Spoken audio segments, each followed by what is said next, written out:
d'affaires. Le chiffre d'affaires, vous nous parlez des soldes, parce que les soldes, Emmanuel, commencent demain. Le moins qu'on puisse dire, c'est que chez les petits commerçants, le cœur n'y est pas.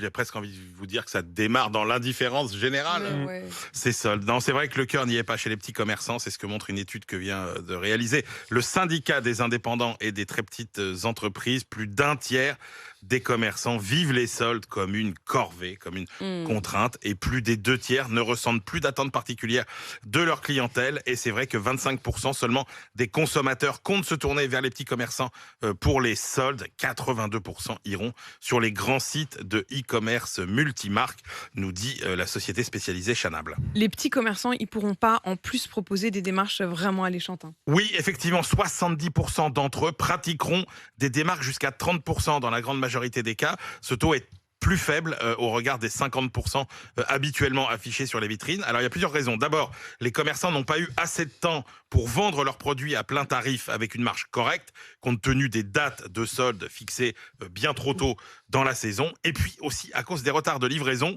70% des magasins ont connu ces retards de livraison. Et ça a des conséquences importantes puisque vous ne pouvez pas mettre en solde un produit que vous avez en rayon depuis moins d'un mois. Et donc, du coup, la gamme des produits... Donc, il y a un certain nombre de produits qui pourront tout simplement, techniquement, pas être soldés. Exactement.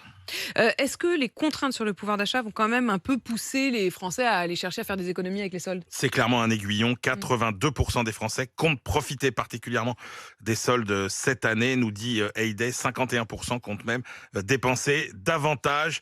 3 consommateurs sur 10 vont accroître leur enveloppe de 50 à 200 euros, surtout pour acheter des vêtements et des meubles et de la déco. Je sais pas où est-ce que vous trouvez toutes ces études-là.